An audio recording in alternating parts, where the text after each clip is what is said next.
Morning. Hi, everyone. So welcome again. Good evening. My name is Michelle Avila, and I am the chair of the Health and Human Services Committee. Tonight, we will have our regularly scheduled meeting, and I will pull up the agenda shortly. I wanted to let folks know that on September 22nd, Mayor Adams issued Executive Order 210, extending the state of emergency through October 22nd.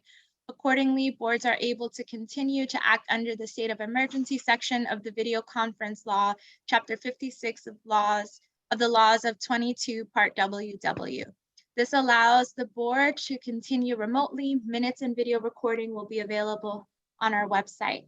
If you're calling into the meeting on the conference line, the controls are ** to hear all available controls, *6 mutes or unmutes you, and *9 virtually raises your hand. And the way we will run this meeting as follows. Bronx Community Board 7 has the right to remove and or ask a member of the public to leave a meeting or block participation of anyone who engages in inappropriate conduct, including but not limited to obscene or offensive images or language, personal attacks, threats, or any other behavior that reasonably impedes the orderly administration of the meeting. Repeated offenses will be reviewed by the board's executive committee or any other assigned committee for a ban. The amount of time to be objectively determined by the above committee of the participant in the event of repeated disruptive behavior. If in-person or online attacks continue, this will be considered disturbing the peace and the authorities shall be summoned. Everyone besides the speaker will stay muted throughout the meeting. After each presentation, I will inquire if committee members have questions first and then ask board members and then open it up to the public to ask questions. Committee members and members of the public will signify that they have questions by pressing the raise hand button on the screen or requesting to speak through the chat or when the chair opens the floor. Members of the public who have joined the online link will be able to ask questions and make a brief statement on the item after each presentation and after the opportunity. The committee has had the opportunity to ask clarifying questions, again, by pressing the raise hand button on the screen or requesting to speak through the chat. Only those recognized by the chair of the committee, will be allowed to speak during the allotted time. We will stay on topic with the agenda items. Any other items will be acknowledged by the chair under new business or addressed at the next meeting, granted that there is time and the committee agrees on the topic. Following the questions, discussion, and public comment portion, the committee will begin their discussion after each presentation or agenda item and will conclude with the decision to vote on a recommendation if warranted. When the agenda is finished, the meeting will be adjourned. If there are any questions related to meeting software or process, please use the chat function or raise hand function or contact our district manager or board staff. And so with that, I will call attendance and then pull up the agenda. So Mr. Grant is excused today. Helene Wilson. I'm here. Thank you, Helene. Emmanuel Asamoah. Emmanuel is present. Thanks, Emmanuel. Daisy Perry. Daisy Perry present. Thank you. Chad Royer. Chad Royer here. Thanks, Chad. And Tanya Pena.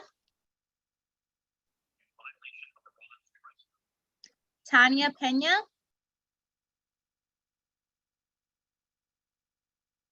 Okay. Thanks so much for your patience, everyone.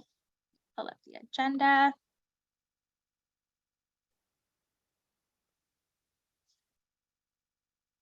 So tonight, the focus of our meeting will be a discussion on fiscal year 23 capital and expense recommendations. If we have any agencies present, DOHMH, Montefiore, North Central, DIFTA, or Moya, I would ask that they give any updates before we get into the expense and capital request discussion. And then we'll just hear from the committee and members of the public on general announcements or any issues or areas of concern that they would like to bring up to the next meeting or topics for consideration, and then adjourn. And so before I ask if any of the agencies or hospitals are present, I did want to just take a moment of silence I apologize all. We just learned that one of our committee members and board members had a death in the family. It was an immediate family member. And so if we could just take a minute of silence to acknowledge that.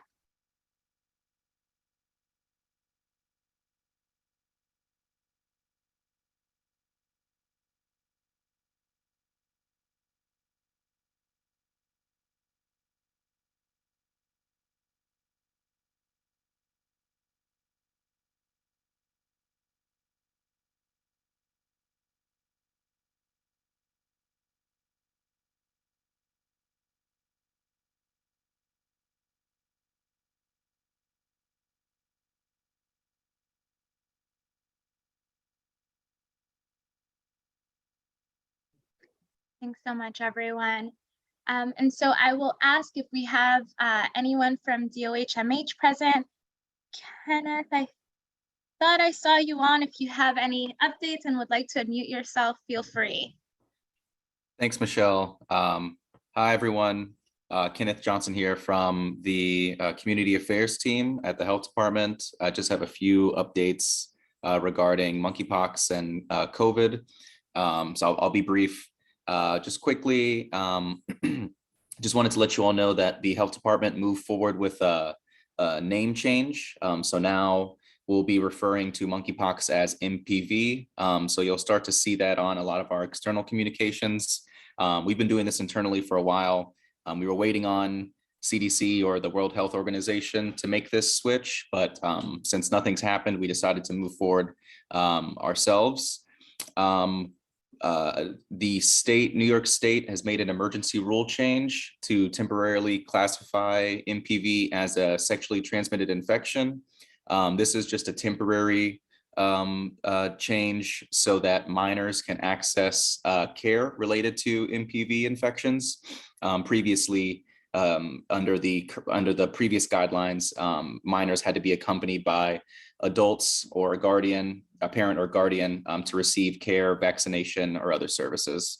And then in terms of vaccination eligibility, the city has moved towards a pre-exposure prophylaxis model. Those familiar with HIV prevention might be familiar with this. It's the PrEP model.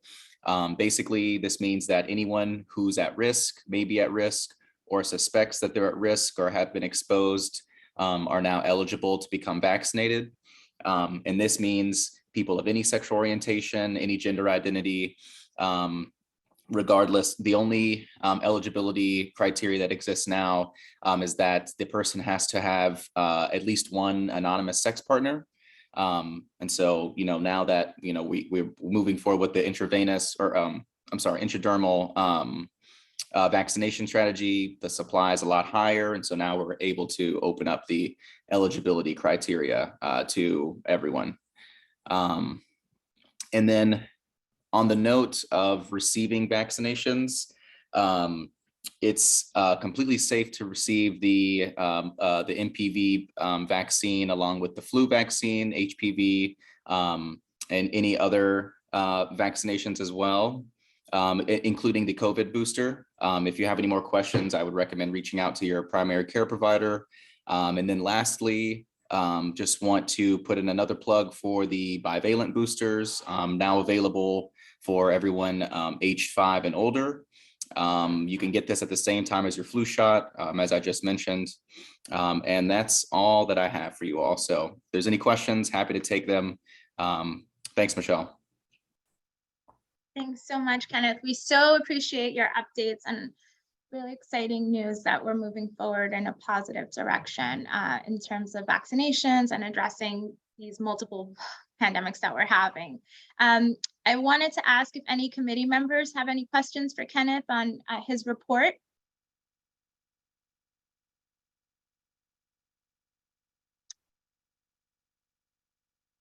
Hi, Chad, I see you. Go ahead and unmute yourself. Thank you. Yes, hi, good evening, Kenneth. Thank you for joining us today.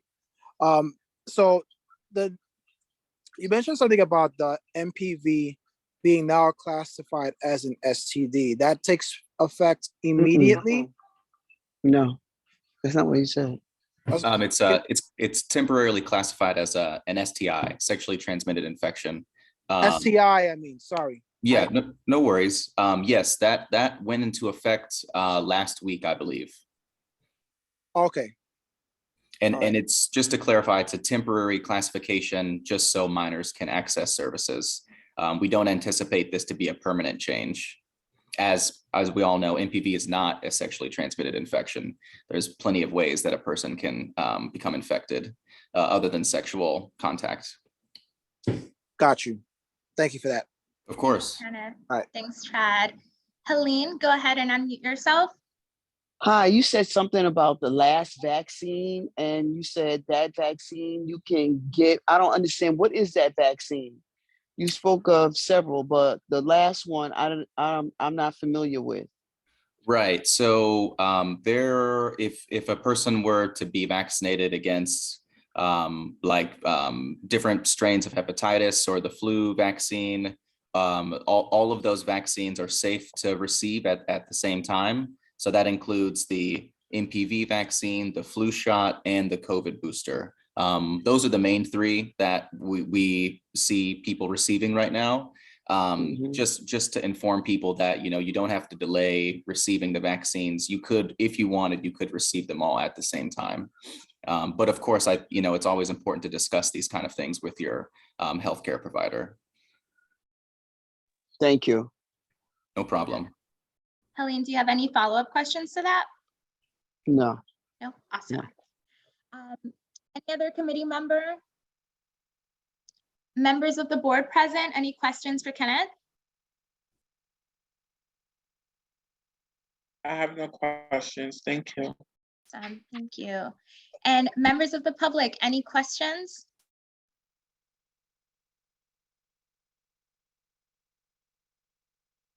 Okay. Kenneth, thank you again for the updates, and look forward to next month's updates. Absolutely. Thank you, Michelle. Take care, everybody. Have a good night. Thank you. Good night. Do we have anyone on from the Department for the Aging?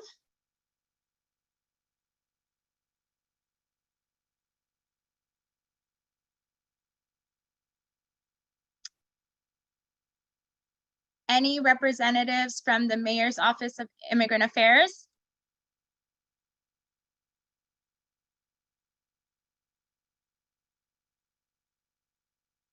Any representatives from North Central?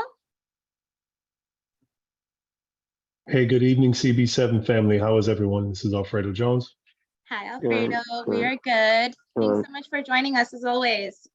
Not a problem, not a problem. So actually, I'm going to build off of Kenneth's report out as a partner in the city public health system. We are actually offering officially as of tomorrow the COVID-19 bivalent vaccine. So that can be obtained at our facility.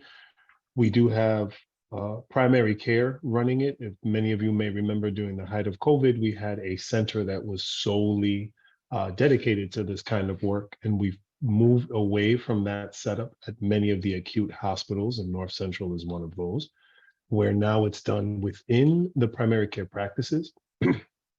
So that vaccine, in addition to the flu vaccine, is our two current vaccines that we offer. That is our major push.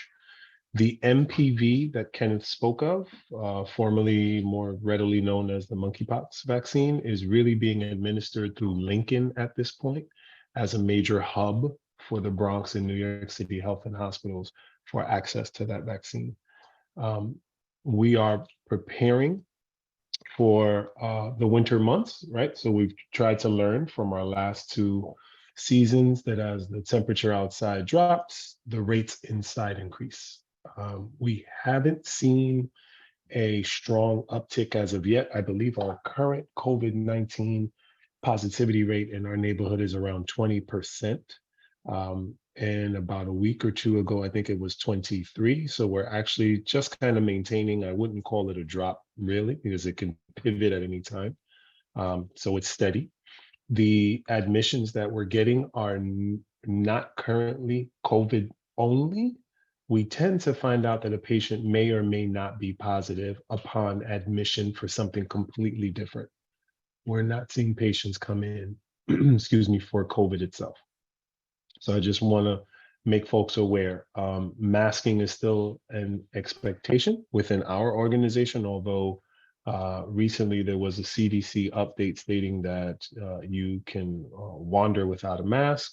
We don't recommend it within our healthcare settings. So as you visit, we would still enforce that as an expectation for any visitors. And lastly, just we're really happy that internally we were able to reopen our ICU units throughout most of the pandemic, or I would say throughout maybe 60% of the height of the pandemic. We actually had renovations going on and had to create a separate ICU unit.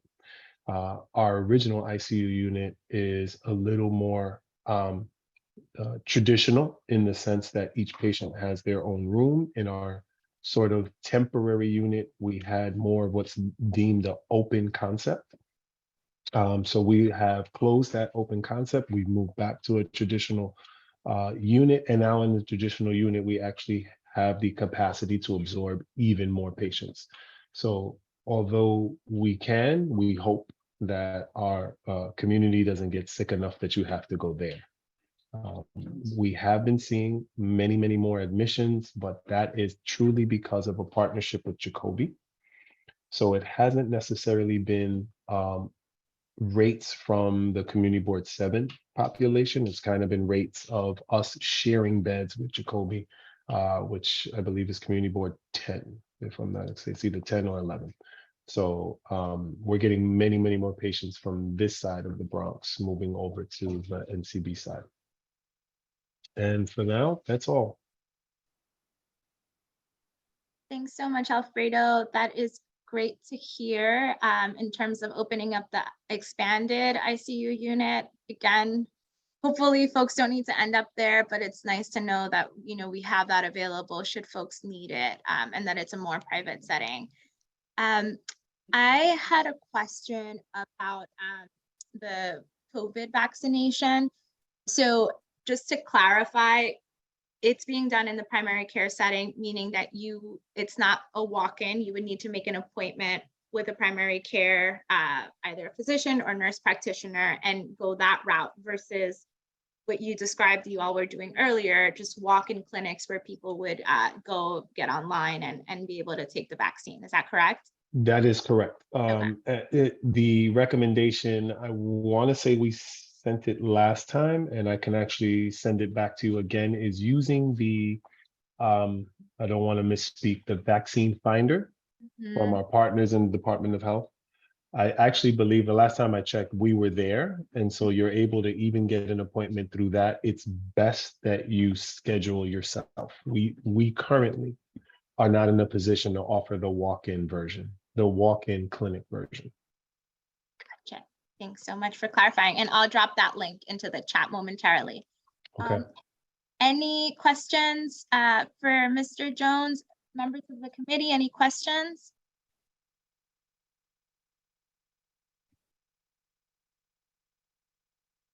Board members? I have a question. I'm Please go sorry ahead. for the interruption. No worries. I live with dog.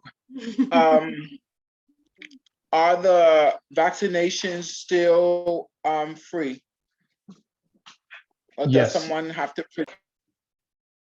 So let me clarify the expectation upon your visit. So the vaccine itself, you would come in and not have to pay for. As if you are insured, your insurance handles that on the back end.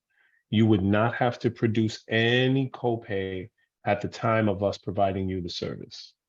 If you are an individual who does not have insurance, because New York City Health and Hospitals will care for the community regardless of the ability to pay, we have payment programs that will help cover the cost of that vaccine.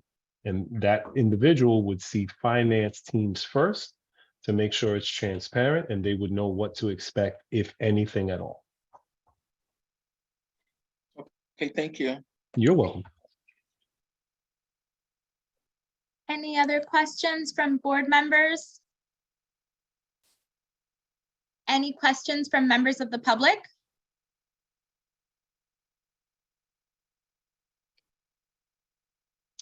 Thanks so much.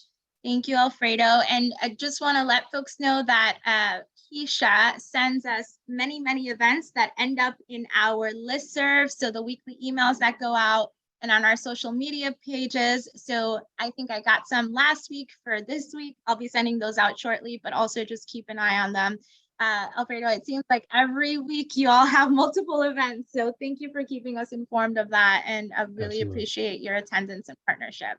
Every single time you guys have been amazing support. We get really positive feedback, and we also get really important areas of improvement so that we continue to kind of strive to become the hospital of choice in the community. So thank you. Thanks so much. Thank you. And now I'll ask if we have anyone from Montefiore on the line.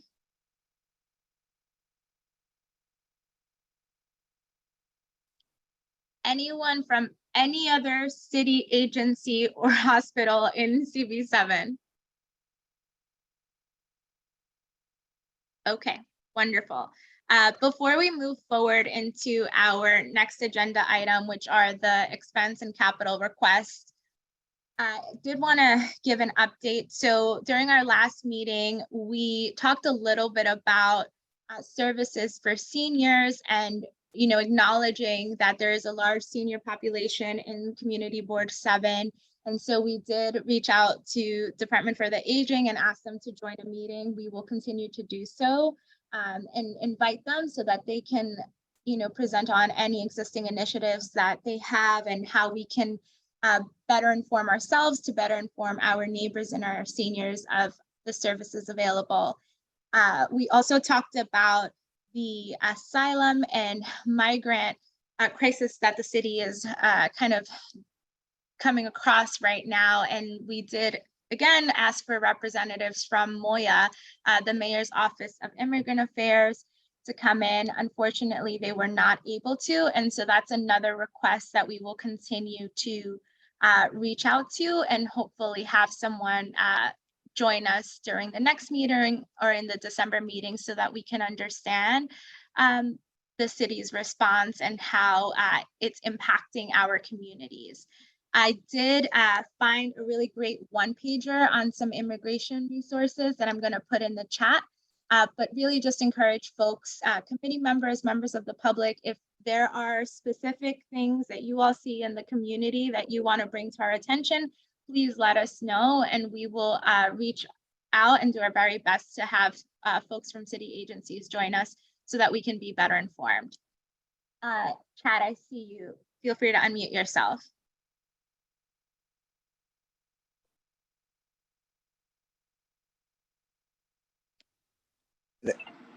Can you hear me? Yes. Can hear Yeah, you now. sorry, I actually froze for a minute. So I'm wondering if this would be of interest of the committee to bring up Social Security in the fact that we are the Health and Human Services Committee, Social Security being a human service. A lot of us, when we get to a certain age, we become even more targeted to Social Security scams. And now that the holiday season is up and approaching, I'm wondering if there's something that we can do, either a campaign or awareness, or even tabling, or even anything that can be thought of, where we can raise the awareness to our families about how our own family members and neighbors can be targeted for Social Security scams.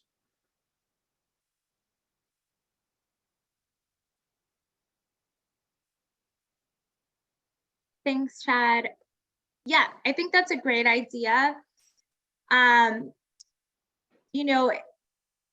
Apart from the scam aspects of it, during my work day, I actually had a conversation with some folks at the Social Security Administration, and there are a lot of benefits that they would like for members of the community to be aware of, that folks can access. So one of them, for example, is called the survivor benefit, and it's very specifically for folks that had young people that had people pass away from COVID, or even if your partner passed away from COVID, there are these benefits that the Social Security Administration is providing to folks. I think it's a short-term thing, and the deadline is end of year.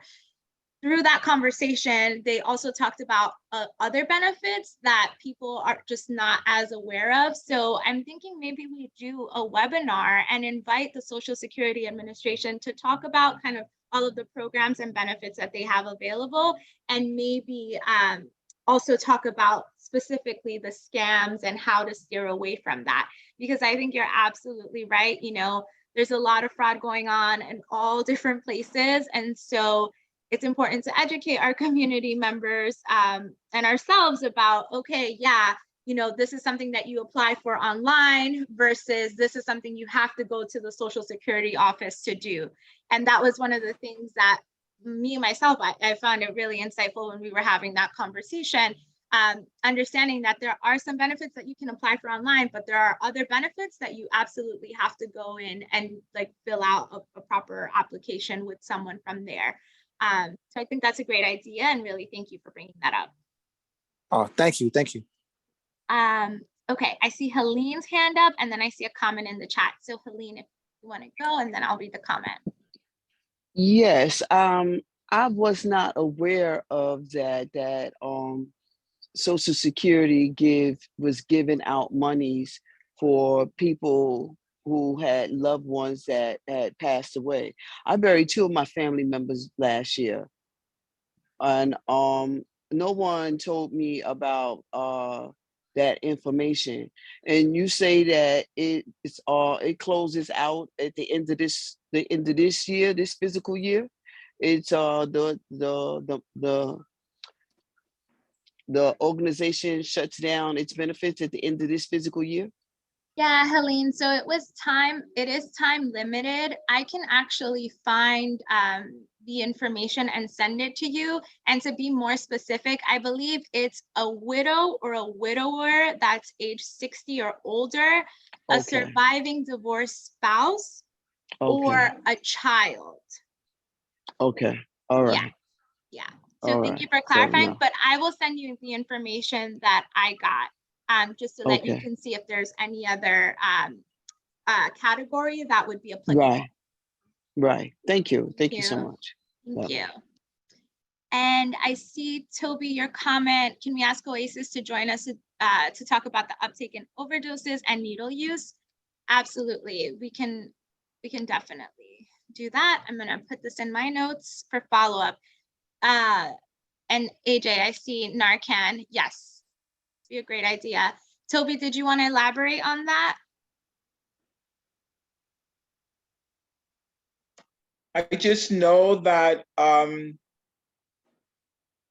overdose have been happening, and I know that we can get an overdose prevention kit. I'm aware of that. And I do know that needles are used and they're not disposed of correctly. And it's a area concern for young ones that have a tendency to play, and they're not necessarily knowing what it is, and that a lot of time they are discarded in the street. So I just think that the more we can educate people to watch themselves, their children, and to be aware of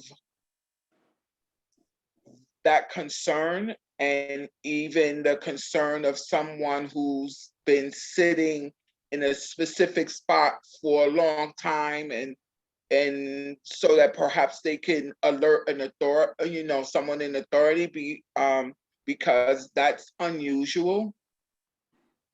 And a lot of times that's what you see when people are in the throes of an overdose. They're just sitting and it looks out of place. So just thought perhaps they can come on and tell us about some supports and it perhaps help us make us more knowledgeable. Thanks. Thank That's, you. yeah, that's a great comment and suggestion. Yeah, there's so much to do. And I'm also seeing, AJ, your comments in the chat. Narcan education, definitely. And I'm thinking about the winter, you know, a lot of folks, whether you're unsheltered or, you know, if you're using drugs, it gets tricky, right? Because it's cold and you might be under the influence. And so I think that's a really great idea. Thank you so much for putting it forward. And AJ, I see your comments in the chat. Did you want to add anything there?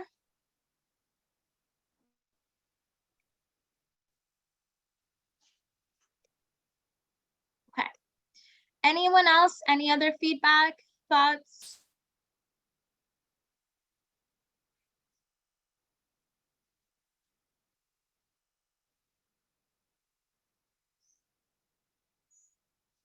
Okay. No other thoughts. We're going to move into our expense request discussion. So for folks who are doing this for the first time and members of the public, every year, all of the community boards, 52 community boards in the city have the opportunity to submit their recommendations for the city budget. And there's two categories, expense and capital. And so expense are really anything that you think of program or service delivery, and all of the services that fall under the city. So Department of Health and Mental Hygiene, Department of Social Services, you know, any of the programs and services under those, we can put a recommendation forward. The capital budget is for more capital related items, so construction, infrastructure improvements. So what every board member has to do during this month and the next month, and every committee is doing, is putting forth their recommendations. So I sent all of our committee members actually what we submitted last year, and also the reference guide that the city has made available for us this year. So what I'd like to do is just review what we sent in last year and see if we want to continue any of those requests. If not, that's completely fine. And then we can take a look at the categories and see if folks want to add any new recommendations. After that, we'll put them all together. And, you know, we do send these recommendations to our executive committee. We then send all of the recommendations that we have forward. We create them in a document and present it during a public hearing at the November board meeting. And then it gets voted on, and then we submit it to the city for their upcoming budget cycle. So that's what we're doing tonight. And I do want to say that we have our committee meeting on Thursday, our executive committee meeting on Thursday. So if folks have any other questions or thoughts, or maybe you see something in the community and want to have a conversation about that, please email me. I'll put my email in the chat, and we can definitely touch base before then, before we kind of move this along. Any questions about the process? Any questions about what I just shared? Okay, so let's move into that. And just want to thank everyone for their patience as we navigate this. So right now, oh, Chad, go ahead. Oh, so Michelle, I did present an idea earlier. Should I make a quick mention of it, or should I save it for executive? I think we should mention it now. And yes, I think we should also bring it up to executive like we talked about. Okay, so I don't know if folks were made aware that there is the city council is in a position to approve a new trash pickup plan for New York City. And part of it includes the disposal of garbage on the day before its pickup to be 8 p.m. instead of 4 p.m. With an addition, I believe it says trash cans with lids will be allowed out in the street at 6 p.m. And the rationale behind that is that it would sit outside for less time and it will attract less rats. And the reason I brought this up is or the reason that the news article brought it up is that the rat population has grown exponentially and they've been feeding on the garbage that's left unprotected in the street. So I was thinking if it presents an opportunity for an expense item in our budget where we can target, it could either be large building complexes or the private ones, where we can provide funding for landlords to provide those rat-resistant canisters to be placed on the outside, where we have a dedicated area where the garbage can be dumped. I'm thinking this will be a way of avoiding these big piles of garbage that show up, and not only the rats can get into it, but it'll probably prevent others from tearing through the garbage, which would make it easier for the rats to come through. The agency responsible could possibly be the Department of Health or the sanitation, and we can provide the reason that I disclosed. So I'll be interested in seeing what do the folks need, what the folks, can you stop that please? I'm sorry. It's okay. What other folks think about that. Yeah, Chad, just so that the committee and members of the public are aware, I think that's a really great idea. You know, I was really excited to hear the mayor's announcement yesterday. We know that rat and rodent problems are a really big issue within CB7. So I am very supportive of putting in this request and prioritizing it. I think the only thing that we need to double check on our end is to see exactly what their proposal is, and if we need to reference a specific kind of trash can. I know you talked about the ones that they can't get into, just to make it as detailed as possible. Having gone through this process, you know, the more specific, the more detailed we are, the better. So we might even want to consider outlining like certain neighborhoods so that they are aware that, you know, we really need these in these specific neighborhoods. The other thing I just thought about was also sending this to our elected officials and letting them know that we're supportive of this and wanting to see this really expand in CB7 to the extent that they can advocate and make that possible for us. I think that that's important. But thank you for flagging this. And thank you for that. And that's one of the reasons why I was thinking that we can include it, because once it shows up on the register in June, any agency or elected official has the option to pick up the item and decide to take an action on it.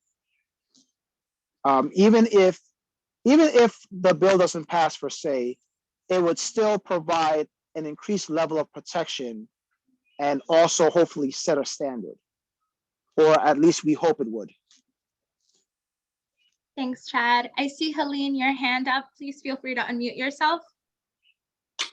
Yes, Chad, you raised some good opinions there, but also we need to include the schools, because the school lunches are laid out on the sidewalk from 1 o'clock until the next day that the sanitation department comes and get them.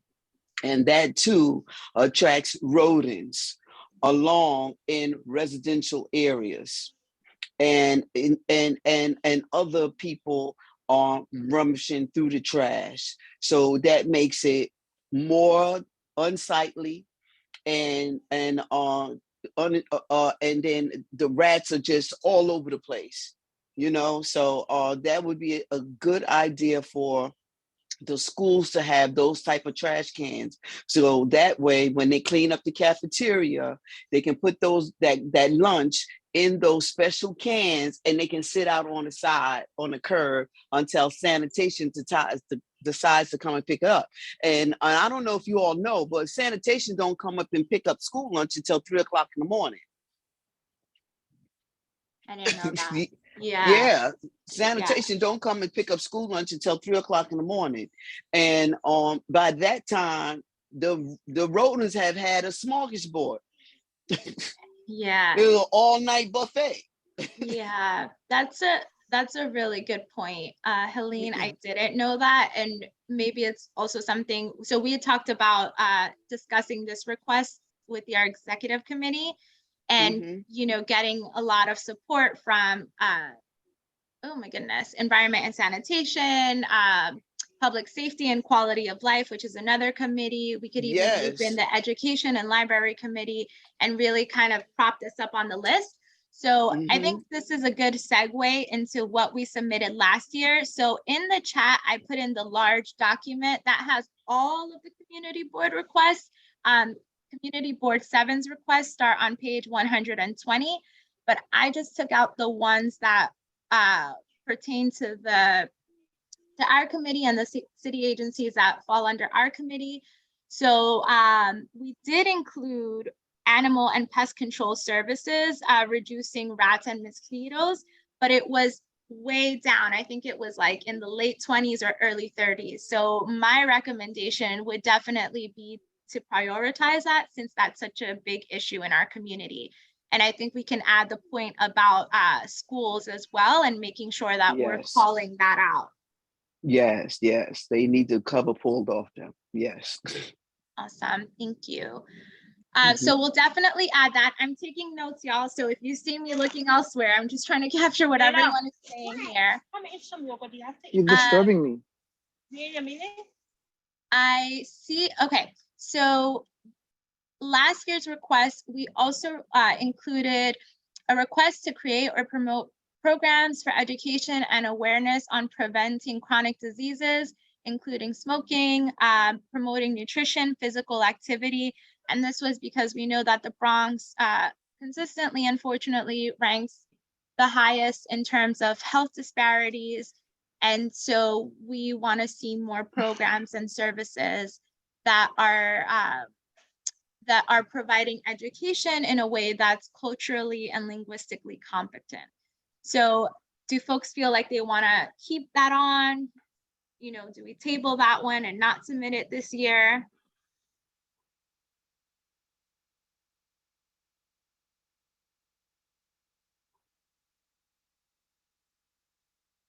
I see someone's hand raised. I can't see your name, but you can go ahead and unmute yourself. Am I unmuted? Yeah, now you are. Yeah. Oh, okay. I dialed in. Hi, my name is Caroline. I manage a community garden in BX 87, or I don't know what the acronym is, sorry. But if there's money for programs to kind of emphasize healthier eating or living, and my garden can be a part of that in any way, I'd love to submit something for you guys, because I do have we're cleaning up our garden and making it safer and more accessible, but over the summer we did have kids kind of walk through and like pick the fruits and vegetables and kind of just learn and be amazed that something grows. Thanks so much, Caroline. Yep. Yeah, no problem. I was gonna say, please email me. I would love to connect with you and also connect you with our chair of education, and definitely make folks aware that there is a garden in our community board and increase traffic. But thank you for your suggestion, and we'll definitely keep this suggestion in mind. Thank you. Any other comments or feedback on request number 1? Raising my hand. You weren't, Chad, but go ahead. Yeah, sorry, I'm on an iPad. No, it's okay. So I know we've gotten a lot of things happening in the Bronx, and I just can't see myself getting rid of this one, even with the growing needs that we have. Thanks, So Chad. I would opt to leave this one on, even at the risk of having to battle against another request.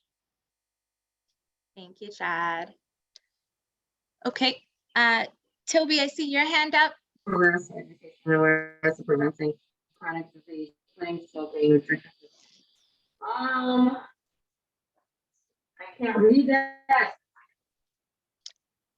Sorry, Daisy, you're unmuted. Are you able to see? Yeah, no, I'm just multitasking, but yeah, I can see it. Sorry. Okay, no worries, no worries. Okay. Toby, I see your hand up. Go ahead. So this, we already discussed it, but I wanted to also put it out there how construction is also leading to increased rodent activity. And I don't know what the responsibility of the specific construction companies or the builders or the architects, but if they could help, if there's some way they can help mitigate that by, I don't know, putting down traps or being more responsible for, and I don't know how they, I wouldn't know how they would do it, but being more responsible for the property as they're constructing, it would be helpful. Because alone on Webb Avenue, just Webb Avenue, there's something on West 190th Street. They're digging up the street and laying down pipes along Webb. On Sedgwick and Bailey, they're putting up a building. All of this causes rodents to shift, right? So I just think that they bear some of the responsibility to put together some type of plan for that issue. Because when you dig up the earth, you're going to do that. It is going to shift, right? Yeah, thanks so much, I'm just- Toby. Yeah, so that's a great point. And we've been talking a lot about this rodent problem. And I think that there's multiple ways to address this, right? Like it's the garbage pickups, it's the, trash on the street, it's the construction. I know that there are some construction companies or some property managers and developers that do abatements for rodents when they're like bringing buildings down.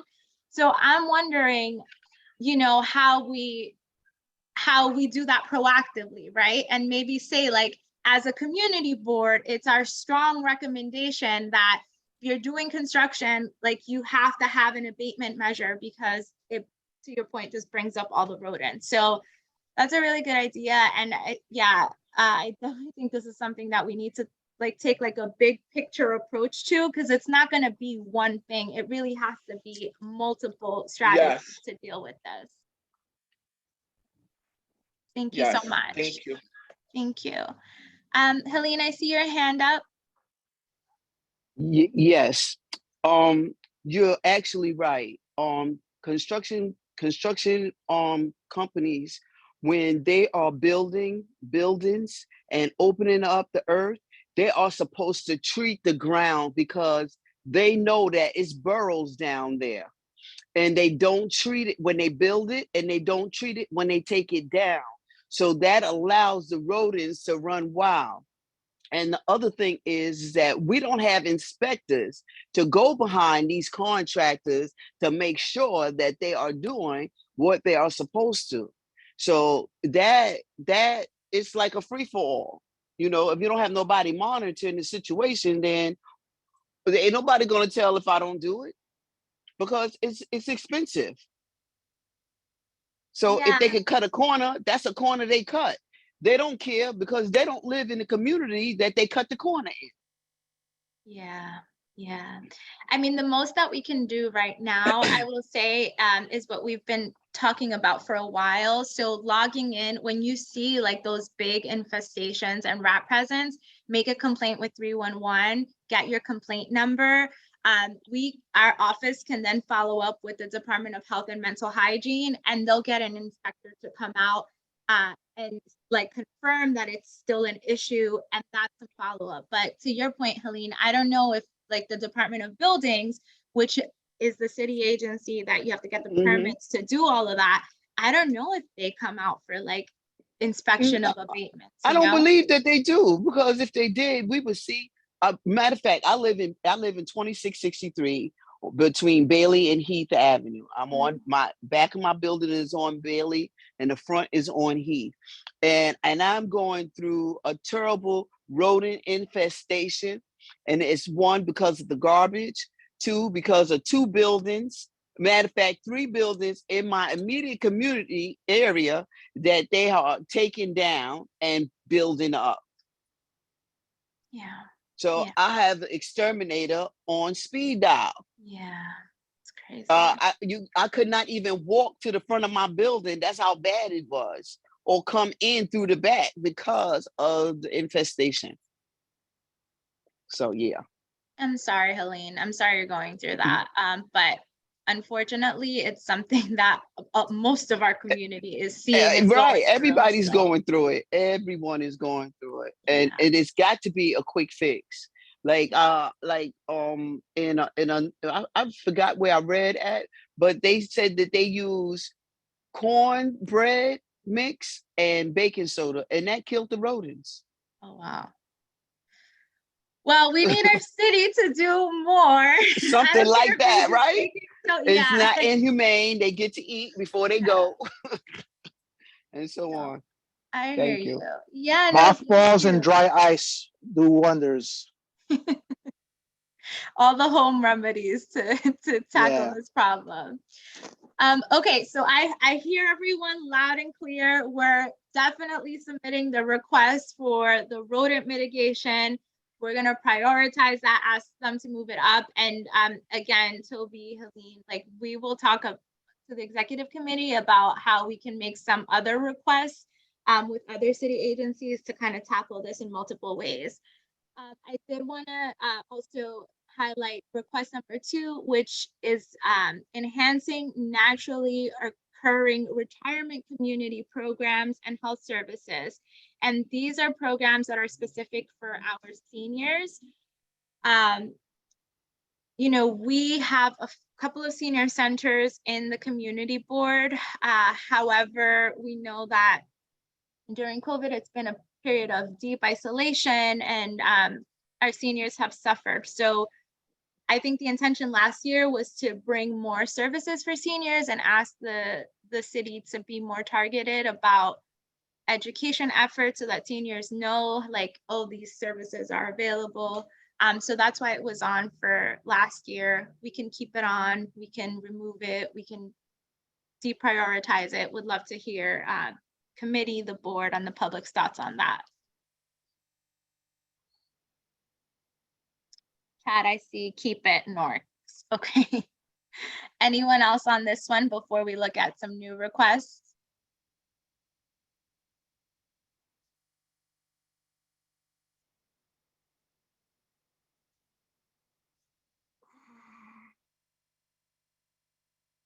Okay. So let me pull up the FY24 reference guide.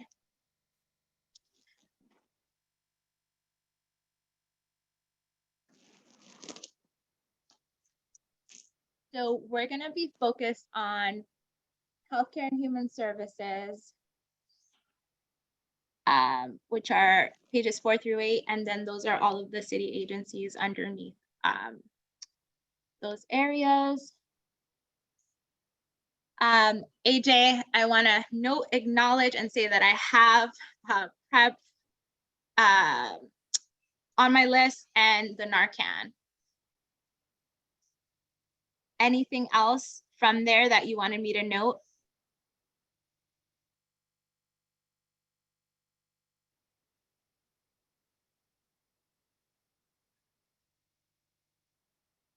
Okay, I'll make sure I look through the chat, but I did see your note. Let's see. The vets talk about mental health a lot. Oh, no worries, AJ. Chad, Is that something that your committee is putting forward, mental health services for veterans? I would not oppose it. I think it's necessary. I'm just trying to figure out how we can address it as a priority item.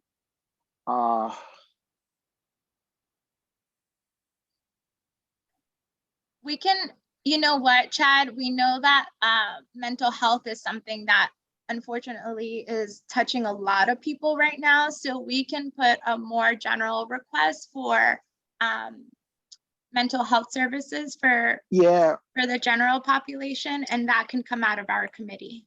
Yeah, because you know the big hang up there is that not all veterans use the VA. So if we were to have an expectation of the VA to handle that request, a lot of people will be left out. So I think it's a good idea, at least for now, to generalize that request. Okay. Yeah. Thank you. Okay, so just to explain what you all are looking at, so the needs kind of just describes what we would like to see, and then the request is the more specific. So we have something down for HIV and AIDS, and that will be related to PrEP, making PrEP more available. We're going to keep the programs to address other infection. Oh, I'm sorry. I would like to add programs to address other infectious diseases. So providing more information and services for non-vaccine preventable illnesses.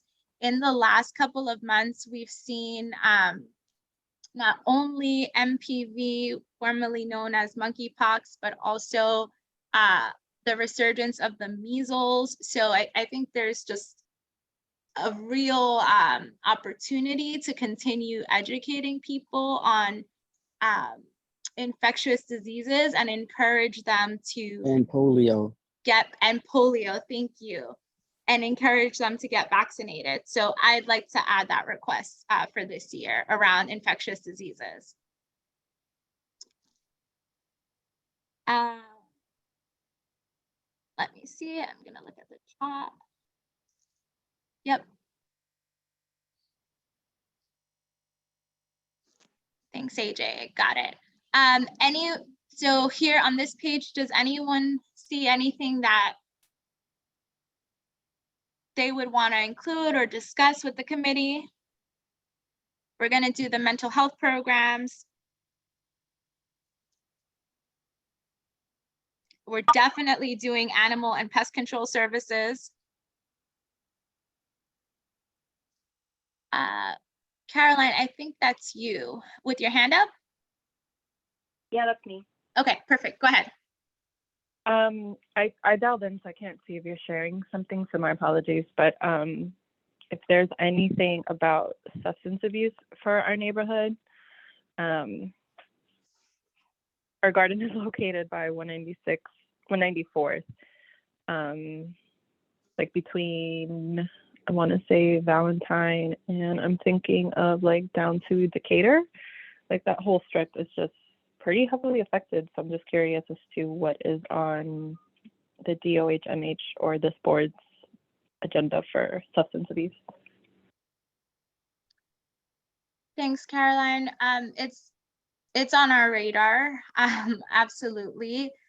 It's a big problem in the community. And I think Toby just talked about kind of the need for us to educate ourselves and our neighbors about, you know, spotting any overdoses and just having a really genuine conversation about substance abuse. It's something that's really stigmatized and is a quality of life issue. There's a lot of ways to go around it, but I think we can all agree that at the end of the day, we want people to be healthy and we want our communities to be safe.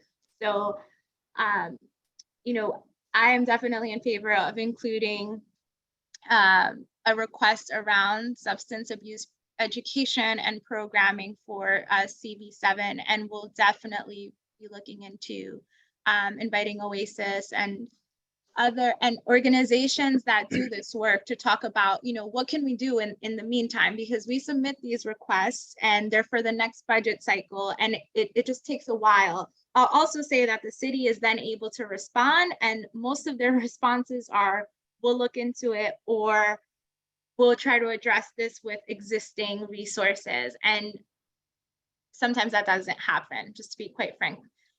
So it's also something that I think we can take to our elected officials, and again, just have a more comprehensive conversation around like what we're experiencing in our communities. So yeah, that's kind of my perspective here, but definitely happy to include something there. Okay, and thank you for the explanation. My first community board meeting. Has the committee spoken about like safe injection sites? Is that something that would be more specific, or is it best to just keep it? We would love any support on substance abuse. Yeah, so I think we've had pretty general conversations about substance abuse. And again, it's across a couple different areas. It's like public safety, you know, environment and sanitation. It kind of like touches a lot of different areas of life. We haven't had, I'll say this committee hasn't had a conversation around safe injection sites. And I know that it's something that other communities, there are some proposals around it. It's just not something that's come to my committee. So I'm happy to have a follow-up conversation if you have more specific ideas, or maybe a way that you, a partner or someone that you would want to introduce to talk about the topic a little more. I think it's a really important discussion to have, but again, want to be like very sensitive that it's kind of a multi committee and it's a layered problem. So I think we need to be really thoughtful in how we talk about it and even think about it.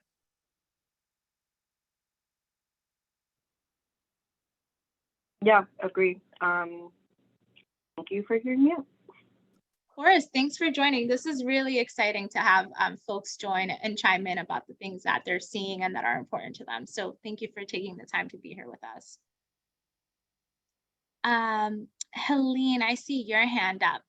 Go ahead and unmute yourself. Yes, I think that we should have some type of class or something to introduce to the people that are interested in the community, to do a Narcan class on how to distribute it, because 9 times out of 10 it's somebody that you know, someone in your family that has an overdose, and if you know how to distribute it, you can save a life.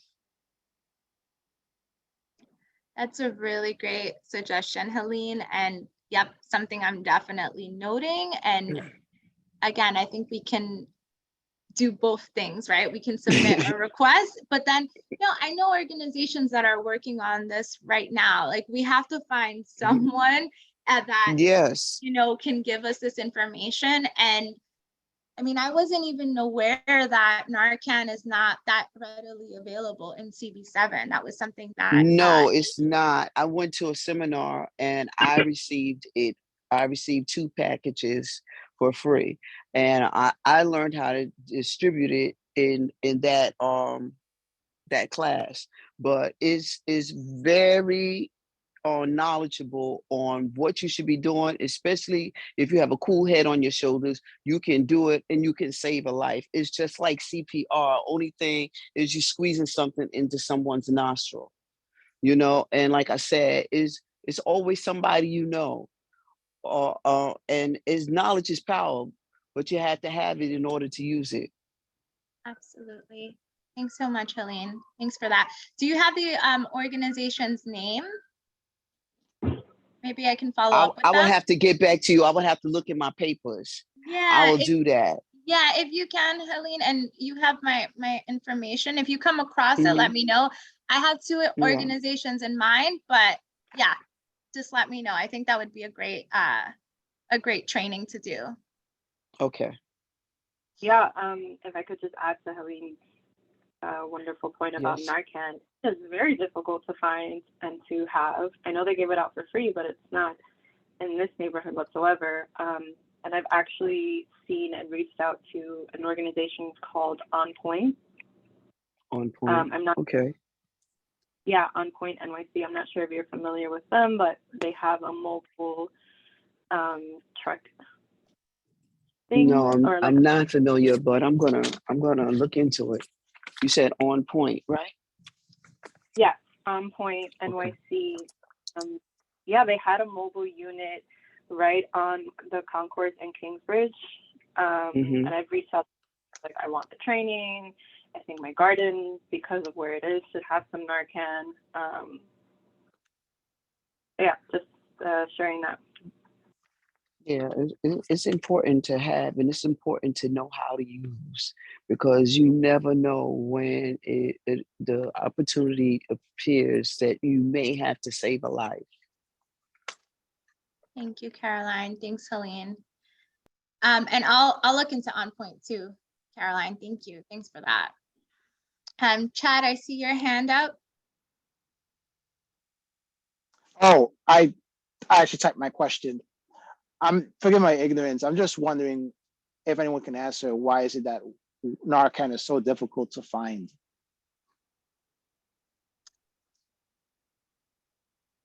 I The don't. city is, No, go ahead. yeah, no, the city has made it available, but I think it's like 2 pharmacies have it available for free per borough. So, I mean, between the Bronx and Brooklyn, those are massive boroughs, and that's, it should be more. It's just not very available. Super helpful. It should be that you can call 311 and get a package, but it's not. Yeah. It's not given out that freely, and that's the sad part. That's why we have so many overdoses. You know, you only get it like through organizations like Oasis. If you go there, they will give you something, or another drug affiliated place, they will give you a package or whatever. But it is not distributed like anything else, and it's sad, and it's especially needed in the low income areas. Yeah, I want to say I didn't even know that it wasn't readily available in CB7 until AJ brought it up during our last committee meeting. So it's definitely something that we can bring outside organizations and get a training, and then maybe even do some advocacy for making it more readily accessible. Okay, so just for the sake of time, I'm going to move on to the second page that corresponds to our committee.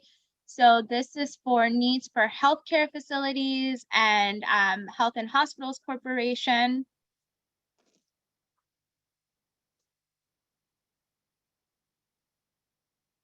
I would say that any requests or thoughts or ideas here, if it pertains to North Central Bronx, we would probably reach out to Alfredo and Keisha just to make sure that it is a priority or a need for them, and see if they're asking for the city to fund it. So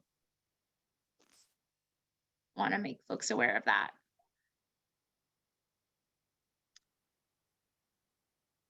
Okay, there are no comments here. Then we'll move on to the page needs for older New Yorkers.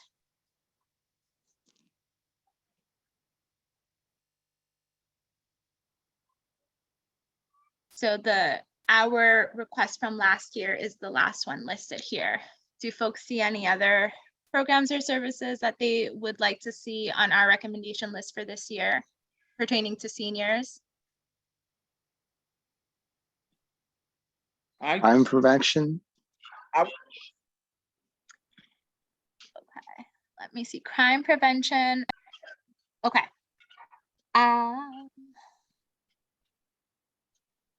Option 4, option 5. Yep, got it. Helene, I see your hand up. Go ahead. Yes, the meals, home delivery meals is very important, because a lot of seniors are not getting food. I dealt with that in my building during the pandemic. My seniors were not having enough to eat. And I found myself having to go out and get food and bring it back and distribute it to the seniors. And a senior brought it to a vet actually brought it to my knowledge that this is what was going on, that we were having food disparity in the building amongst the seniors. So I think home food delivery meals, that is something that needs to be looked into. Thank you, Helene.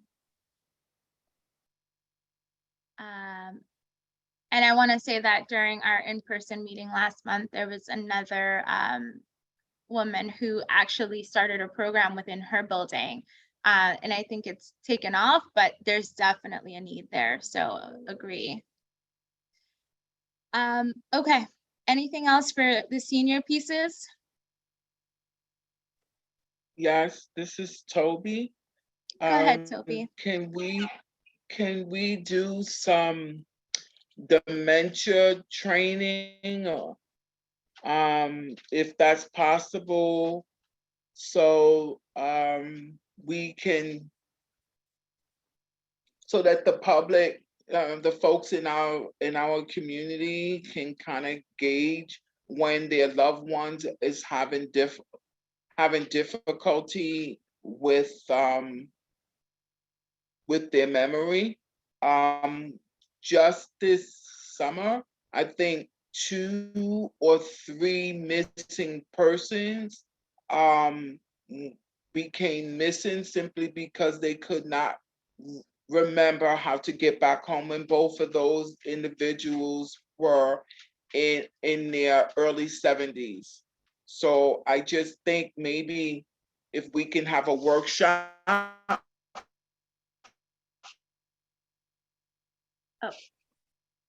Toby, you froze towards the end. As Yeah. their loved ones decline.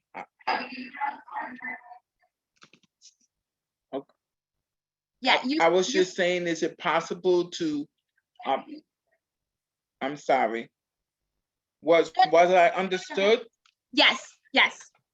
Okay. Workshop. Okay. Yeah, we heard it was towards the end. You cut off. I think you were freezing, but we got workshops for that talk about dementia and how to recognize that, especially as our loved ones get older. I think you were referencing the 2 folks that unfortunately didn't know how to get home, and so that there's some value there. Okay. Hello. Yeah. Can I chime in on that, Michelle? Yes, please. And who is this? Hi. This is John Sherman at Reserve. Hey, John. Thanks for joining us. Hey, Yes, how you go doing? ahead. Of course. Good. So we have a dementia coaching program in my organization. I could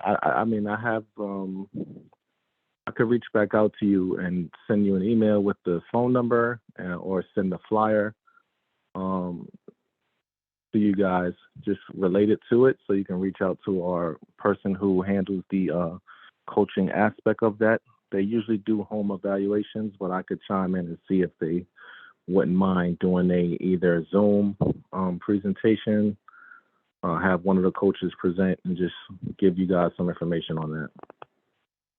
Yeah, John, that would be fantastic. Yes, please, let's follow up via email, and maybe we can do a workshop. And even if they can't facilitate the workshop, we can look for other partners, but we definitely want to let folks know about services like coaching services, working one-on-one with families. So yes, anything that y'all are able to do, let's do it. And if you can't do the education piece, we can look for another partner, but definitely want to take advantage of that. Sure, I'll definitely get that information over to you. Thank you. Thank you. Helene, I see your hand. Go ahead. Yes, we cannot leave out elder abuse. It is very important. Our seniors are left with young people, and young people are they're from a different world, and our elders get caught up in the rafter. So it's very important that we keep that on the forefront. Elder abuse is on the high, along with spousal abuse. It is really creeping up there. And during the pandemic, it had gotten even worse. It was a big increase in abuse all around the full circle. So we cannot leave that out because our seniors and our children are the most vulnerable. And when things like a pandemic happen or whatever, it's always women and children and the elderly that become the first victims. So I think that's something else we need to address as well. Got it, Helene, thank you. Chad, I see your hand. And AJ, I see your comments. Got it. No, I'll save mine for the end of the meeting, or we can go offline. Okay, cool. Okay, so this is the final page that I think, oh no, two more. Okay, so needs for homeless New Yorkers, also under the Department for Homeless Services.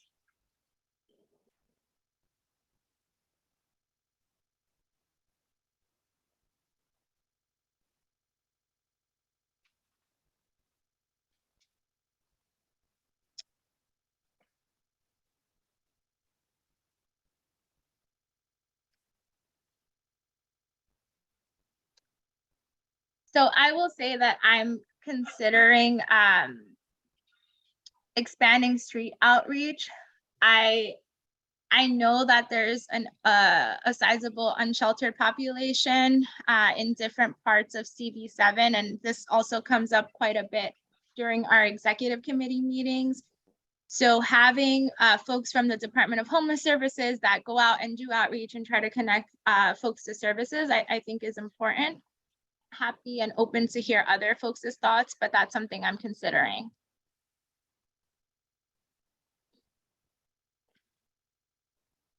Yes, it's needed. It's a rise on that as well. Yeah. So many people with mental illness have fallen to the streets, have lost homes. And it's just sad that there's not enough human resources for the needy that we already have in this country. And it is really sad that the mental institutions have been shut down for such a long time that they feel that the only way to deal with them is to house them in jails instead of giving them medicine and you know, just giving them what they need to thrive. Thanks, So Helene. that's something that needs to be on there. Yep. Thank you. Okay. Now I think we are at, no. Wow. Okay, 2 more pages, y'all, of consideration. Sorry. It's okay. Homelessness prevention programs. So providing, expanding, or enhancing rental system programs or vouchers.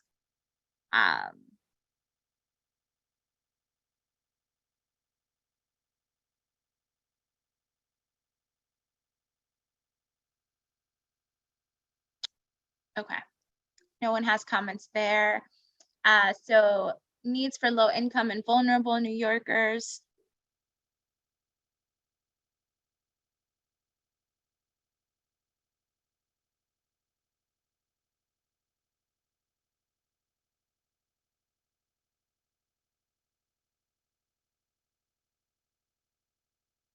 Any comments, suggestions, requests, recommendations that folks would want to add from these categories?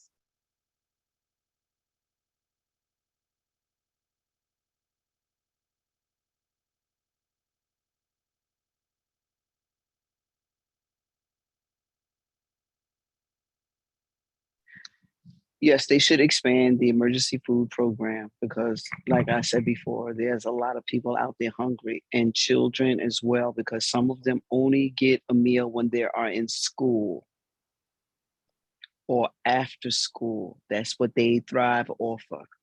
So yes, that program should be expanded. Thank you.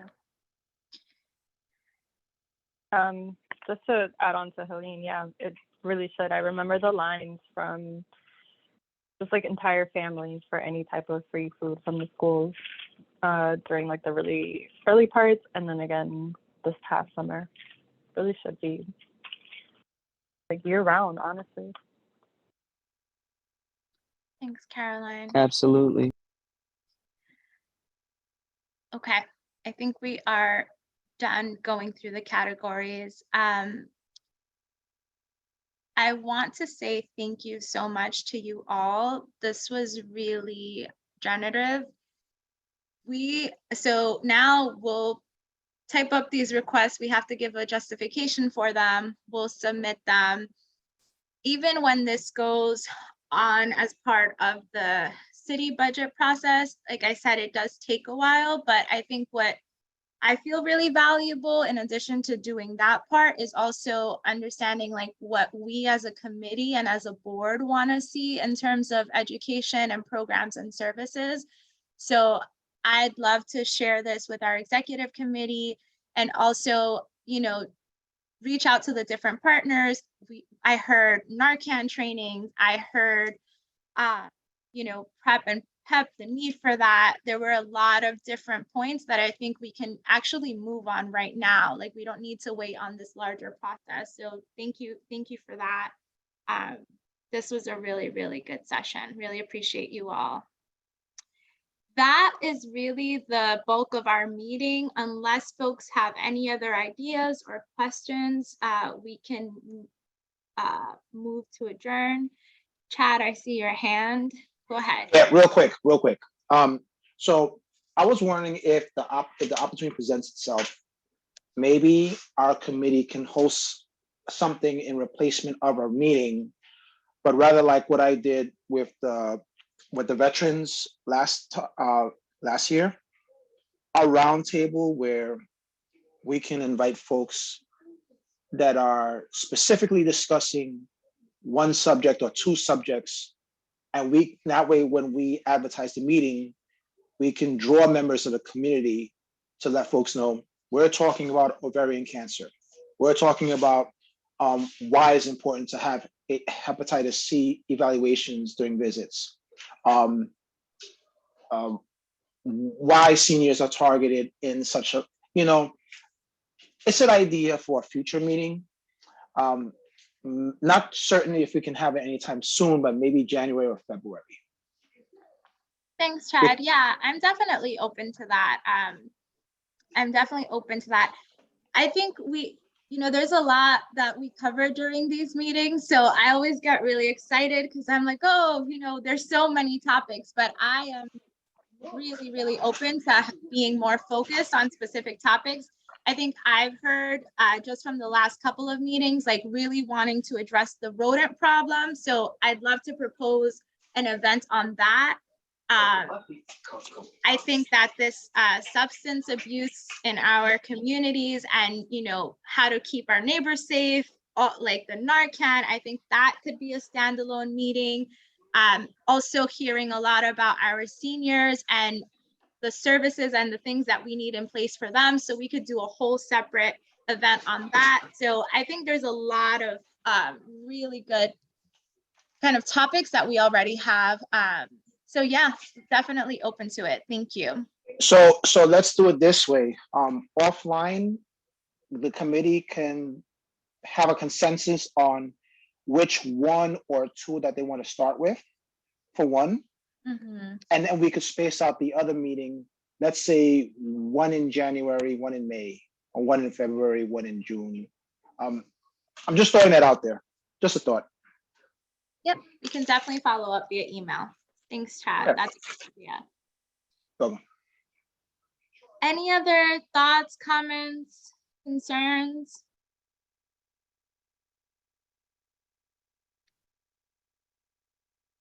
Okay.